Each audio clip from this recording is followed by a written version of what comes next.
안녕하십니까. 코로나19 통합 뉴스룸입니다. 국무총리 후보 1순위로 꾸준히 거론되어온 안철수 인수위원장이 총리직을 맡지 않겠다고 밝혔습니다.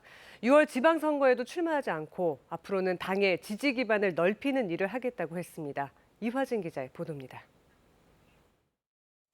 안철수 인수위원장은 거취에 대해 많은 고민을 했다고 했습니다.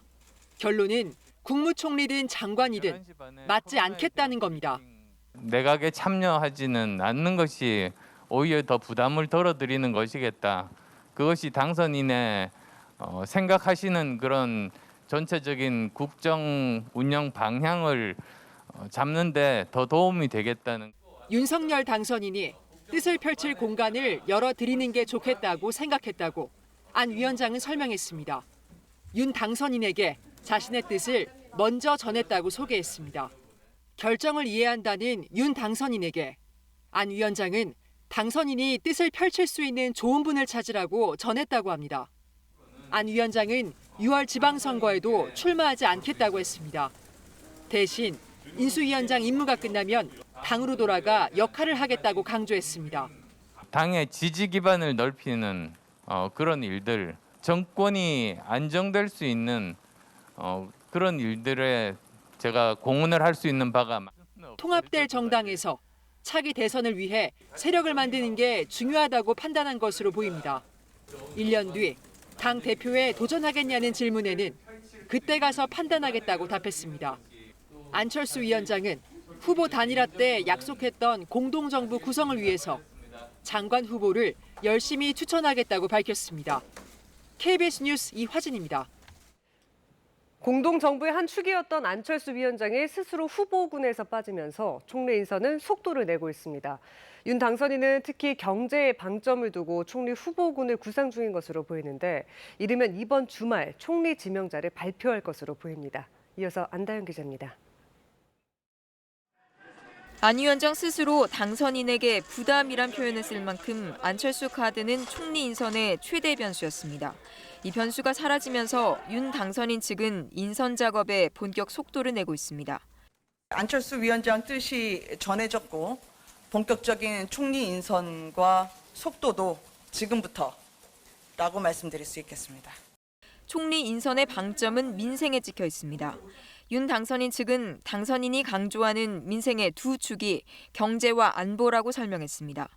그래서 총리는 관련 부처를 잘 조율하고 경제 원팀, 안보 원팀을 이끌 수 있는 리더십을 갖춰야 한다는 게 당선인 생각이란 겁니다. 이런 인선 기조 속에 통상 전문가인 한덕수 전 총리와 박용만 전 대한상의회장, 최준경 전 지식경제부 장관 등이 우선 거론됩니다. 정치인 중엔 선대본부를 이끌었던 권영세 인수위 부위원장, 또 국민통합 차원에서 민주당 출신 박주선 전 국회 부의장과 김한길 전 대표 이름도 나오지만 순위는 뒤처지는 분위기도 읽힙니다.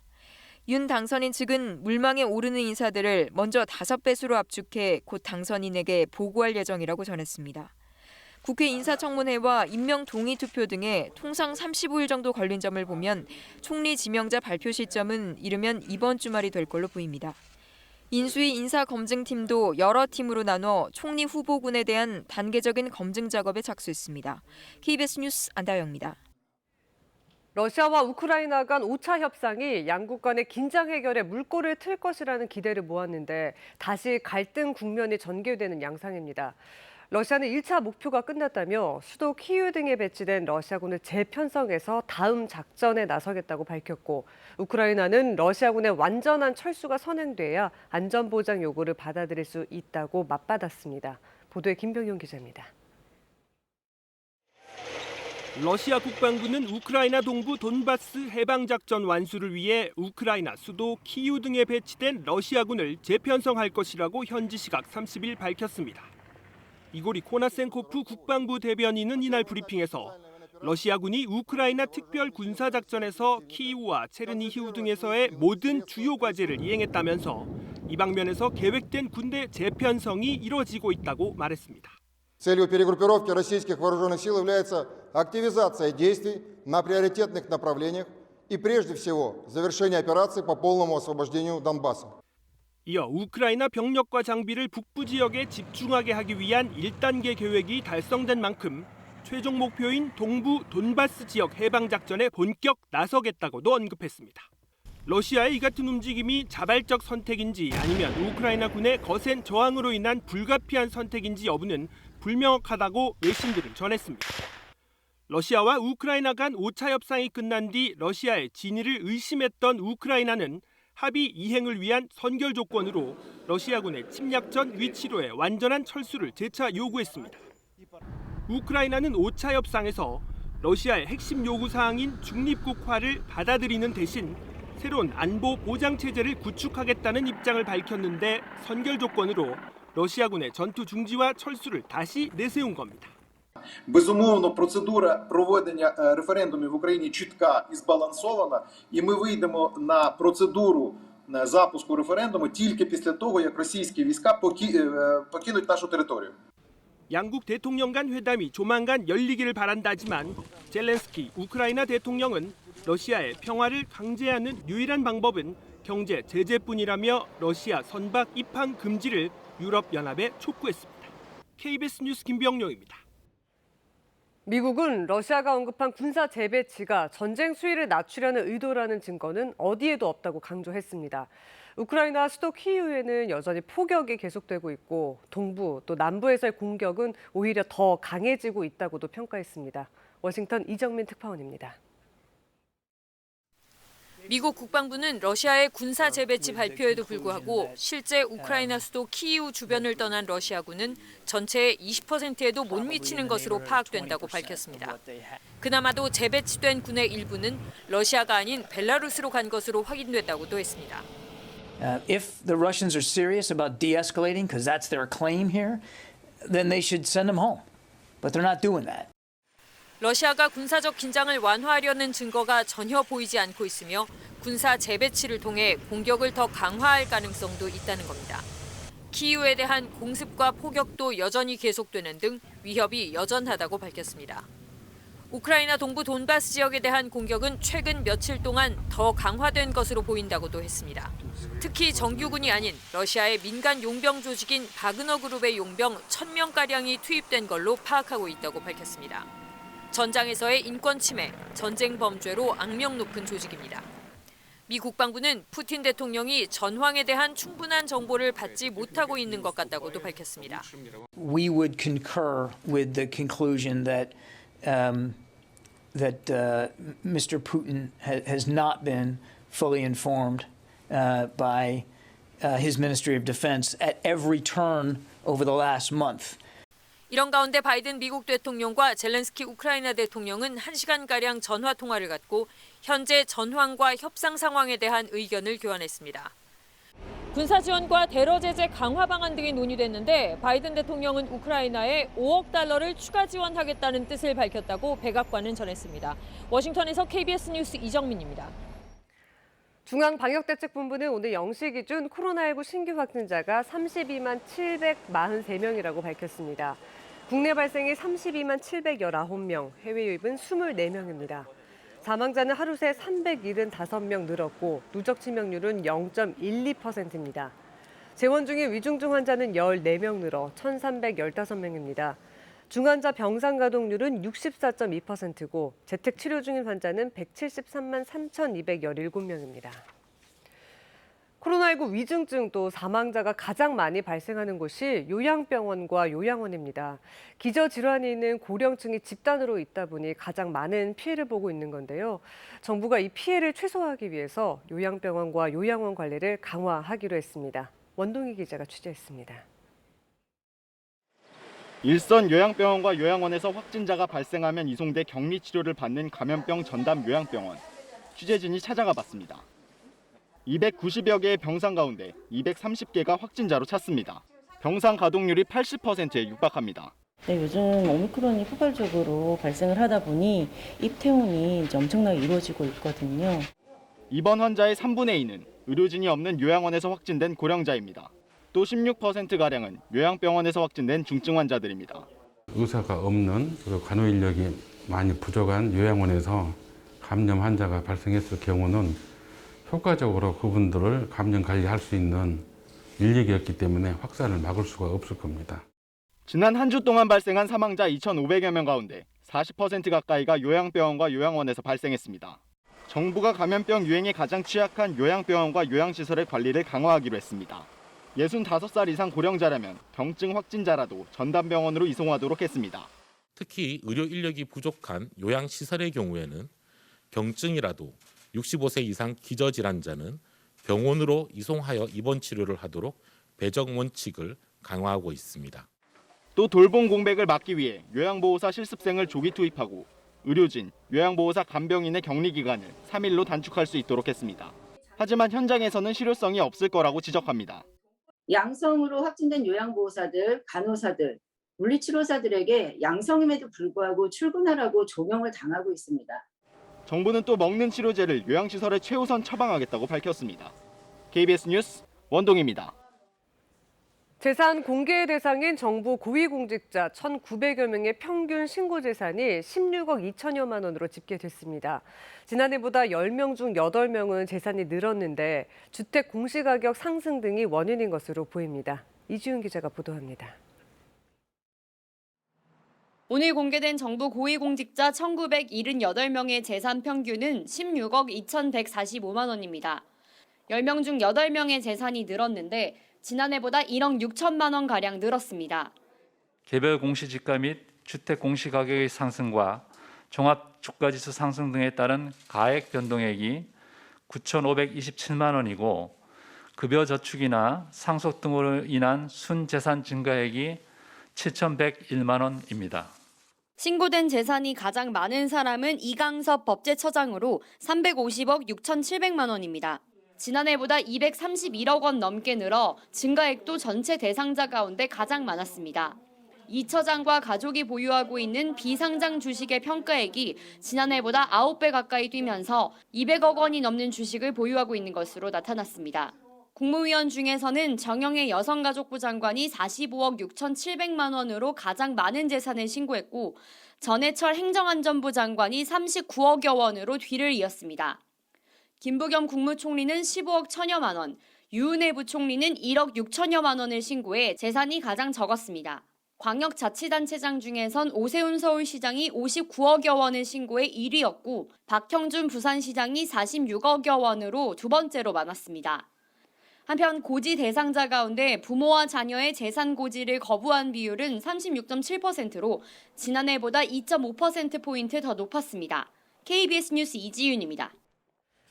북한이 지난해 10월 잠수함 발사 탄도미사일 SLBM 시험 발사 때 사용한 잠수함 824 영웅함이 정박한 함경남도 심포조선소에서 특이 동향이 관측됐다는 주장이 나왔습니다. 미국 전략국제문제연구소의 북한 전문 사이트 분단을 넘어는 지난달 16일부터 지난 27일까지 찍은 위성사진 8장을 분석한 결과를 게재하며 이같이 밝혔습니다. 위성 사진에 따르면 심포조선소의 영웅함이 차양만 밑으로 들어간 것처럼 보이고 예인선은 SLBM 시험용 바지선 옆에 묶인 채로 정박해 있습니다.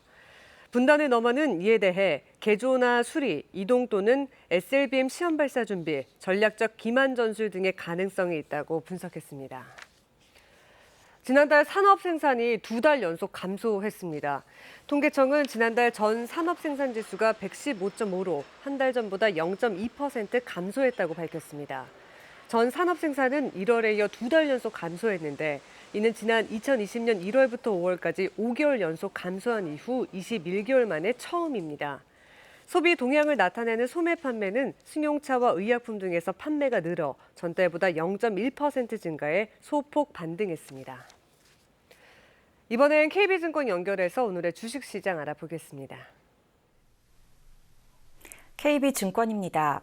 간밤 미국 증시가 약세를 보인 가운데 코스피가 소폭 오름세로 출발했습니다. 코스닥은 외국인이 홀로 매수에 나서며 3거래일 연속 상승하고 있습니다. 이 시각 현재 코스피는 12.9포인트 상승한 2759.64에 코스닥은 5.57포인트 오른 944.64에 거래되고 있습니다. 전일 미국 증시는 국제 유가가 다시 상승세를 보인 가운데 주요 지수가 하락 마감했습니다. 코스피는 개인의 팔자에도 기관과 외국인이 매수에 나서며 소폭 오름세로 출발했습니다. 국내 2차 전지주가 수혜가 예상되는 가운데 삼성 SDI가 사흘째 상승하고 있습니다. 또 SK이노베이션이 새로운 친환경 기술 개발 소식에 장 초반 1% 넘게 상승하고 있습니다. 한편 러시아와 우크라이나 간 전쟁 리스크가 재차 부각되면서 현대차가 나흘 만에 저조한 흐름을 나타내고 있습니다. 이 시각 현재 달러화에 대한 원화 환율은 1211원 10전에 거래되고 있습니다. 지금까지 KB증권이었습니다.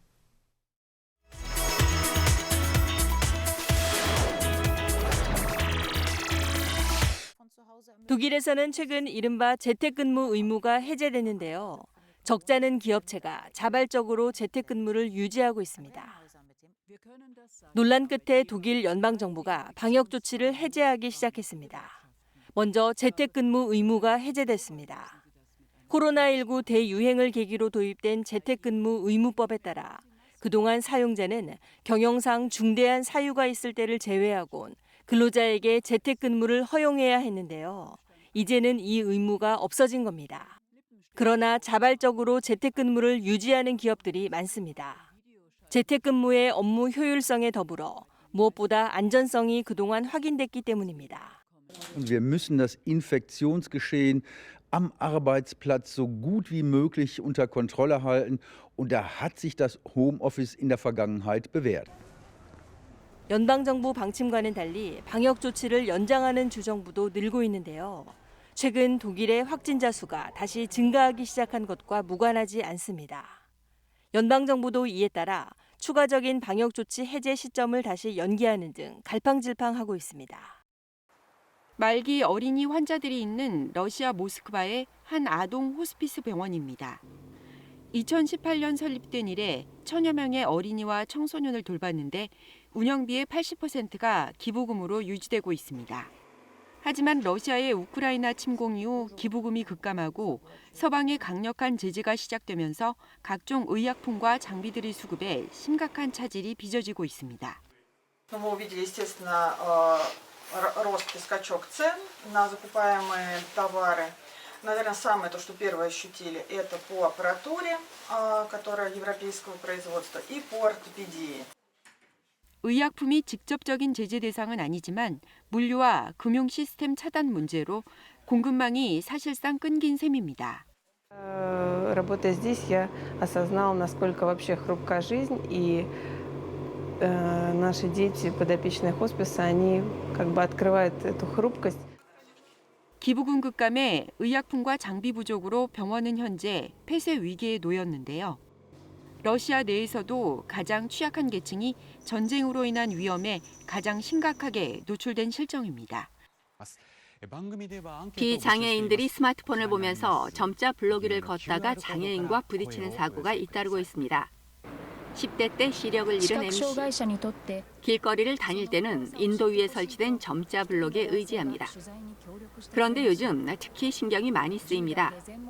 스마트폰을 보면서 점자 블로기를 걷는 사람들과 충돌할 위험이 커졌기 때문입니다. 위험성을 확인하고자 카메라를 목에 걸고 도쿄 신주쿠역 주변을 걸어봤습니다. 점자 블로기를 걷기 시작하자 한 남성이 고개를 숙인 채 스마트폰을 보면서 다가옵니다. 다행히 충돌 직전 피했습니다. 하지만 3분 뒤 스마트폰을 보면서 점자 블로기를 걸어오는 또 다른 남성과 정면으로 부딪혔습니다. 이 남성은 미안하다는 말도 없이 그대로 사라졌습니다.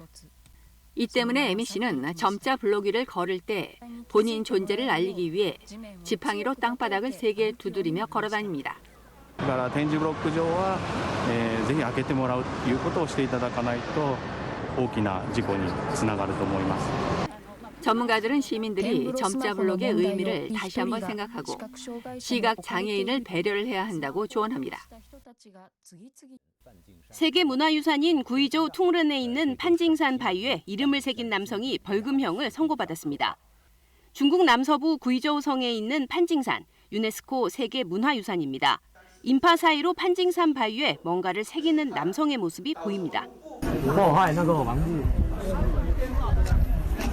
구이저우성 인민법원은 문화유산을 훼손한 혐의로 피고 천 씨에게 복구비 12만 yuan, 한화 2,300만 원을 배상하라는 판결을 내렸습니다. 피고인 천 씨는 처음에는 반성하는 태도를 보였지만 벌금형이 내려지자 반박에 나섰습니다. 바위에 이름을 새기던 중 관광객이 말려서 자신의 이름을 다 적지 못했다며 어설픈 변명도 쏟아냈습니다. 其实现在已经很模糊了，是吧？啊，已经呢看不清楚了。过一段时间呢，他的青樱桃草长起来就看不到了。 끝내 법원은 벌금 12만 위안과 공개 사과를 확정했고 피고인 천 씨는 그제서야 고개를 떨궜습니다. KBS 월드뉴스입니다. 그제 충북 청주의 산부인과 건물에서 불이 나서 산모와 신생아들이 긴급 대피하는 일이 있었죠. 소방당국이 1차 현장 조사를 한 결과 주차장 천장 안에 있는 수도 배관의 열선이 화재 원인으로 추정됐습니다. 보도에 정진규 기자입니다.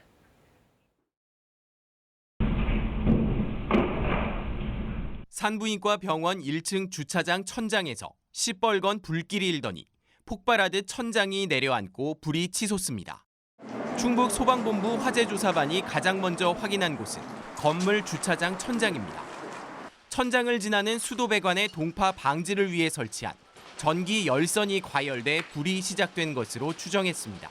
열선에서 이제 과부하가 걸려서 열이 축적됐다가 그 단열재 천장에 있는 단열재 전체적으로 그게 서서히 녹아가다가 건물 천정 내부에서 시작된 불은 주차된 차량들로 옮겨 붙으며 더욱 커진 것으로 추정됩니다.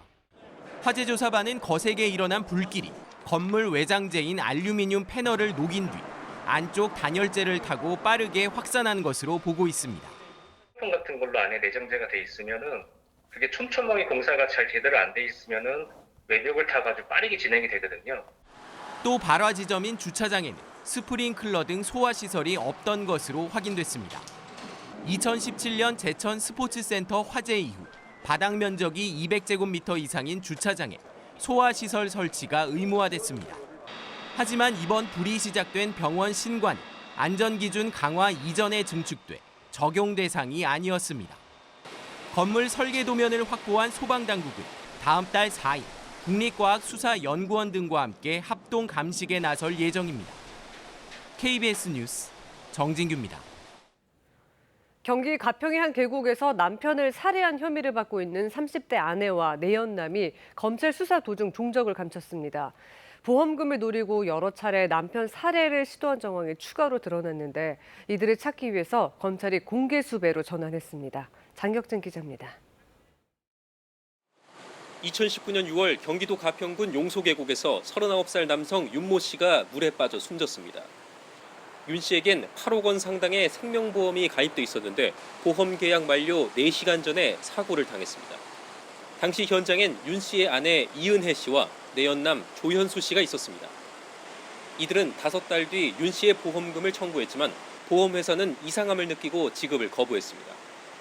사건 초기 변사로 내사 종결했던 경찰은 유족 지인의 제보를 받고 재수사에 착수했습니다. 재수사 1년여 만에 이 씨와 조 씨는 살인과 보험사기 방지법 위반 미수 혐의로 검찰에 송치됐습니다. 인천지검은 이들이 수영할 줄 모르는 윤 씨에게 다이빙을 하도록 한 뒤 구조 요청을 묵살한 것으로 보고 있습니다. 검찰은 계좌 추적과 압수수색, 통화 내역 분석 등을 통해 살해를 시도한 추가 정황도 밝혀냈습니다. 사망사고 넉 달 전인 2019년 2월엔 강원도 양양의 펜션에서 윤 씨에게 보거피가 섞인 음식을 먹여 살해하려 했으나 미수에 그쳤고 같은 해 5월엔 용인 낚시터에서 윤 씨를 물에 빠뜨려 살해하려 했지만 실패한 것으로 드러났습니다. 검찰은 증거들을 모은 뒤 지난해 12월 13일 이 씨와 조 씨를 불러 조사했는데 다음 날 2차 조사를 앞두고 이들은 행방을 감췄습니다. 석 달간 추적에도 별다른 단서를 잡지 못한 검찰은 결국 공개 수배로 전환했습니다. 검찰 관계자는 수사 과정 중 여러 변수가 있어 미리 신병을 확보하지 못했다면서 검거에 최대한 노력하겠다고 말했습니다. 검찰은 이 씨와 조 씨 소재지나 사건 관련 단서를 알고 있으면 인천지검에 제보를 해달라고 당부했습니다. KBS 뉴스 장혁진입니다. 호반건설의 일감 몰아주기 의혹 등을 조사해온 공정거래위원회가 제재 방침을 결정한 것으로 KBS 취재 결과 확인됐습니다. 승계 목적에 부당 지원을 했다는 건데 상반기 안에 심사 보고서를 발송할 것으로 전해졌습니다. 정세배 기자가 보도합니다. 호반건설 김상열 전 회장의 장남인 김대헌 사장. 2008년 당시 호반건설 계열인 분양대행업체의 지분을 100% 소유했습니다. 이 회사는 이후 호반건설로부터 분양 물건 등을 받아 급성장합니다. 많을 때는 전체 분양 물건의 99%를 호반건설로부터 받았습니다. 그 결과 10년 만에 매출이 100배 가까이 늘었습니다. 순이익도 36배 늘어 호반건설보다 3배나 많을 정도였습니다. 2018년 이 회사는 호반건설에 합병됐습니다. 실적을 기준으로 한 합병 비율은 1대 5.89. 이를 통해 김 사장은 호반건설의 최대 주주가 됐습니다. 증여세 한 푼 없이 10년 만에 사실상 기업 승계가 이루어진 겁니다. 2017년 호반건설이 대기업 집단에 포함되기 전 이 같은 작업은 사실상 마무리됐습니다. 의혹은 또 있습니다. 같은 기간 호반건설은 한국토지주택공사 LH가 발주한 신도시 용지 입찰 물량 가운데 10% 가까이를 낙찰받았습니다. 그런데 이 물량 가운데 상당수가 김 사장을 포함한 3남매가 최대 주주인 회사의 분양가 이하로 되팔렸고 여기서 나온 분양 매출만 4조 1천억 원, 수익은 1조 원이 넘는다는 의혹이 제기됐습니다. 호반건설에 대한 의혹을 조사해온 공정거래위원회는 최근 내부적으로 제재 방침을 결정한 것으로 KBS 취재 결과 확인됐습니다. 공정위가 호반건설의 일감 몰아주기 등을 제재의 대상인 상당한 규모의 지원 행위로 판단한 것으로 전해졌습니다. 전형적인 경로를 밟은 사례라고 할 수 있겠고 대기업 집단이 아니다 보니까 안전하게 그와 같은 길을 밟으면서도 규제를 받지 않는 그런 결과가. 공정위는 최근 3번째 현장 조사를 벌였고 상반기 안에 심사보고서를 발송할 계획입니다. 호반건설 측은 KBS의 해명 요구에 대해 공정위 조사가 진행 중인 만큼 별도의 입장을 밝히기 어렵다고 설명했습니다. KBS 뉴스 정세배입니다. 오늘은 전국이 흐린 가운데 오후까지는 동해안에, 밤까지는 내륙 곳곳에 비가 조금 더 오겠습니다. 예상 강수량은 강원 영동과 경상도 서부 지역에 5에서 10mm고요. 충북과 전남 동부, 경북 북동산지와 경북 북부 동해안, 경남 동부 내륙 지역은 5mm 미만이 되겠습니다. 오늘 아침은 밤새 구름이 이불처럼 덮여 있어 어제보다 2도에서 9도 정도 높은 기온으로 출발했는데요.